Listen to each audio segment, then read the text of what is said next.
Kaži šta? Sad se ljudi prebaciti, jer tamo neće da možeš snimati. Tu će sjesti, tu će sjesti. Tu će sjesti, dođete tamo, bolje nam da sve strane.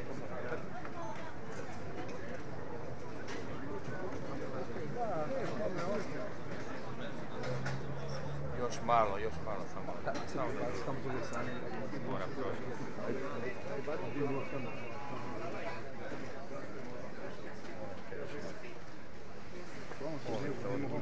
Možeš. Predsjedniče, evo tu su Dovica i Majke.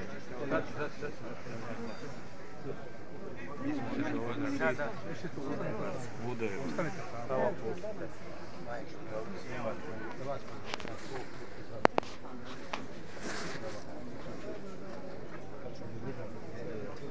Ovdje ono sad Srngom kreni. Koga? Namjero, dovedi ga. Srngom kreni. Kreni ga.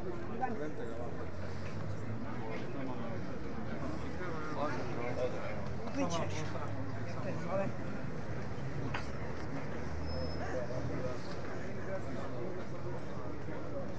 Malo samo mi paziti.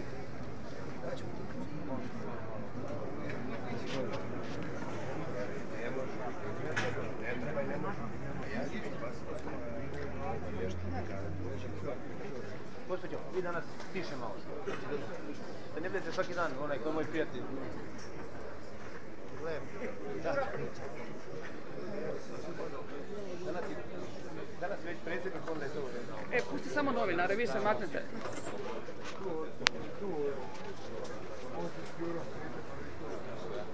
Žanina?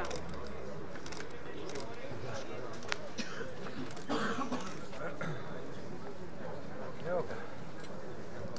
Da vam odmah kažem, došao sam najprije da vas osobno posjetim, da vas pozdravim i kako sam i napisao u pismu, da vam kažem da je Sabor otvoren za vas i da ćemo u Saboru nastaviti bez obzira kako vi ovdje zaključili, da bih volio da u Saboru održimo okrugli stol, ako to ne ide, u prvom naletu iće u drugom, jer uvijek mora završiti u Saboru. Dakle, moja namjera je zaista da se razgovara na najvišoj razini uz vas i uz predstavnike građana. Zvali bi i izvršnu vlast i razgovarali. Vidim da ste jučer definirali svoja stajališta, svoje zahtjeve. To je korak naprijed, dakle zna se šta se traži. Onda je vrijedno pokušati naći rješenje na demokratskom principu u najvišoj instituciji ove države, to je Sabor. Uvijek se u Saboru moraju zaključivati stajališta i interesi svih građana zemlje. Naravno, Sabor je uvijek otvoren za hrvatske branitelje, a sada je to posebno. Razumijem pojedinačne slučajeve, to ne mogu ja riješiti, ali to treba riješiti nadležna tijela. A generalno što tražite, to treba završiti u Hrvatskom saboru. Mislim da bi bilo, po mojem sudu, razumno. Bilo bi razumno da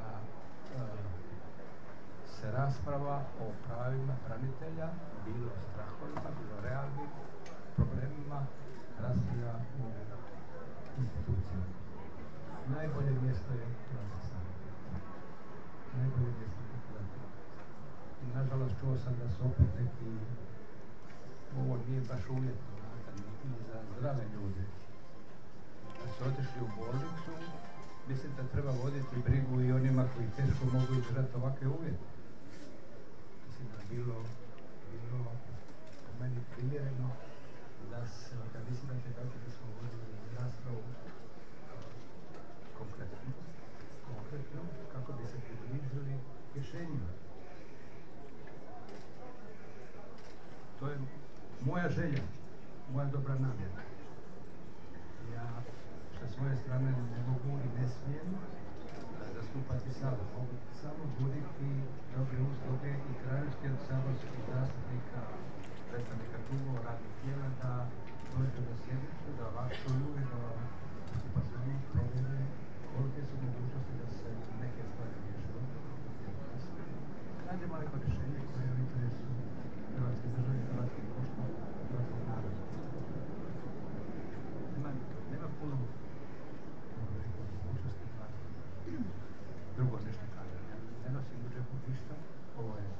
iskreno, otvoreno i jasno. To je što mogu reći.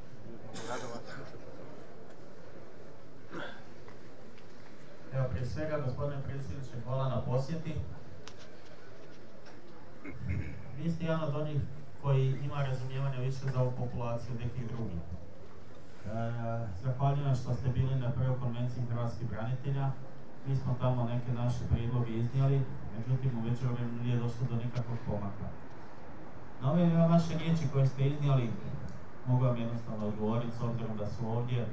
A zbog svega ovoga došle, prije svega gospodine predsjedniče, ovdje su 100% invalidi, ovdje su roditelji poginuli, ovdje su supruge, ovdje su djeca poginuli, ovdje su stradalnici Domovinskog rata, ovdje su hrvatski branitelji. Ovdje su svi oni koji su stvarali ovu hrvatsku državu.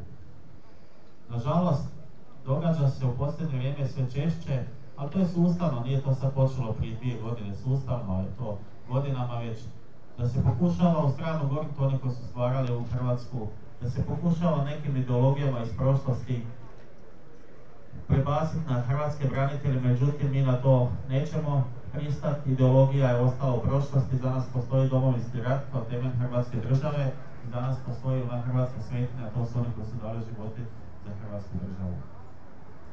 Ovo što ste govorili sve to lijepo, međutim mi imamo jedan prijedlog, što s obzirom da smo ovdje ispred Ministarstva branitelja, svakako prvi potez koji očekujemo od ove vlasti, to je ono što smo rekli, smjene ministra Matića, gospođe Nađ i njegovih zamjenika.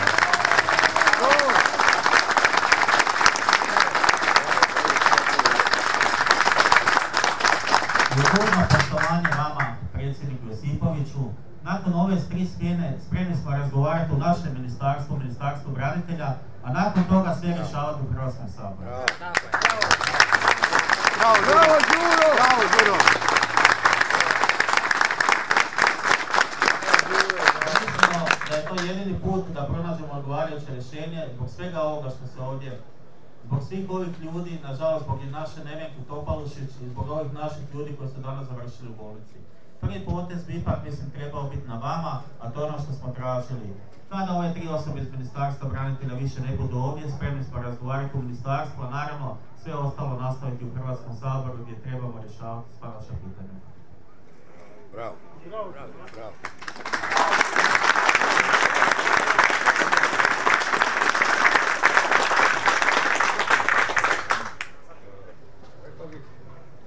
Svaki zahtjev, pa i ovo. Dakle, rekao bih svaki zahtjev vas branitelja, posebno vas 100% invalida Domovinskog rata, treba ozbiljno razmotriti. Ali i kad se zahtjev postavlja kao politički, kao što vi sad također mora završiti u Saboru. Također mora završiti u Saboru i moramo čuvati tu proceduru. Inače, bez procedure bojim se da ne bi bilo dobro u budućnosti Hrvatske. Ja vama vjerujem bez sustezanja da je vama, kao i meni i mnogim u Hrvatskoj, do budućnosti. Ne do prošlih ili bilo kojih ideologija. Mi se svi, nadam se, borimo za nove generacije. Nove generacije. I svu zabrinutost svakog čovjeka, posebno branitelja razumijem, svakog čovjeka.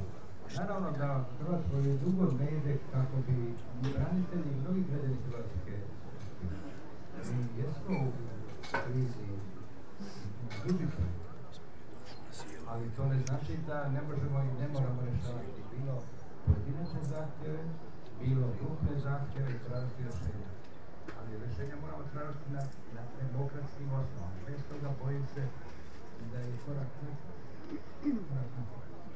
Ja ne bih ulazio u ono što nije moj djelokrugu i nadležnosti, zato je vas još jedan zbog vas sami, zbog nas, zbog sviju, zbog budućnosti, da dođete u Sabor. Pokušat ćemo organizirati najbolji način da se pojave oni koji mogu i hoće učiniti i vi predstavnici branitelja. Onda su zahtjevi, rekao bih, specificirani u jednoj instituciji. Jednoj instituciji. To bi bilo u interesu čini mi se, i vas branitelja, 100% invalida, ali ukupno hrvatskog društva. Mi ćemo, uvjeren sam u to da ćemo stvari morati riješiti. Uvjeren sam u to, nema druga. Ne želim vjerovati drugim. Evo, gospodine predsjedniče, evo ja sam krenuo jedno pitanje za vas. Gospodine predsjedniče, jedno jasno i glasno pitanje. Da li će Republika Hrvatska biti izbačena iz Europske unije zbog hrvatskih branitelja?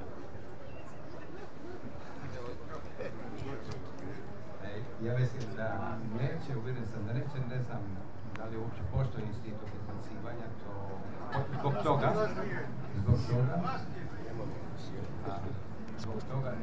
ne vjerujem. Nismo mi ništa napravili što ne događa se i u drugim društvima. Daj mikrofon. Evo, gospodin Glogoški, evo, gospodine predsjedniče, da ne bi dužili i da ne bi ulazili, evo, gospodin Glogoški, da završimo u jedan normalno. To ministar rekao, to je razlog. Gospodine predsjedniče, ja ću vam sada pokazati ovdje nekoliko fotografija zbog kojih smo mi između ostalog ovdje. Ovo su naši problemi s kojima ove institucije ne žele se susresti.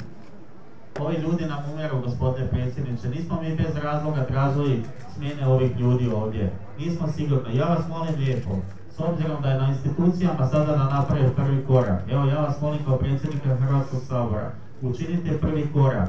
Neka predsjednik vlade ima tu mogućnost, ne bi kao predsjednik sabora, smijeni ovo 3 ljudi i dolazimo u Hrvatski sabor na razgovor.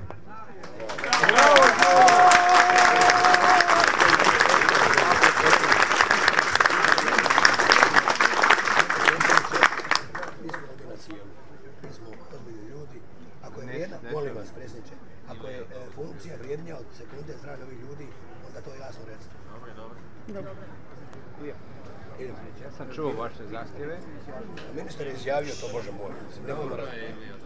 Nemojmo razvodnjavati priču, smo na sjelu. Ovi ljudi ovdje su 8 dana. Bio bih neozbiljan kad bi svojata tuđe ovlasti. Ja vas samo pozivam da dođete u sabor, da razgovaramo, da specificiramo stvari na najbolju način. Utorak vas čekam.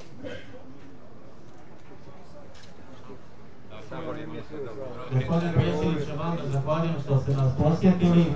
Naravno, mi ćemo kod naših zahtjeva ostati. Ako postoji volja, znači nadležnih, mi znamo da nije u vašem ovlasti, da u ovlasti predsjednika Vlade Republike Hrvatske da smijeni ministra Matića, njegovu zamjenicu i njegovog pomoćnika.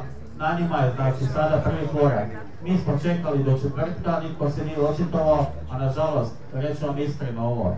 Nikada iz vaših usta nismo čuli riječi koje izgovara predsjednik Vlade Milanović, niti ministar Matić. Na to vam hvala.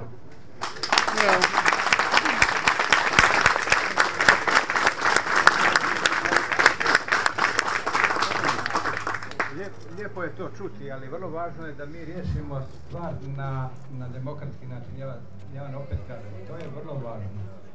Uvažavajući sve okolnosti o kojima vi pričate i sve nesreće koje je zadesilo pojedine članove populacije hrvatskih branitelja, moramo rješavati sustavnu stvar.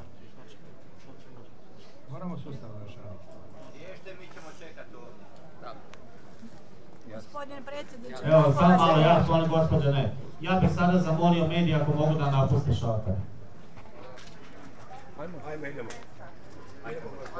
Ajmo čo? Hvala vam puno mediji koji su vidjeli. Oće pola plaće.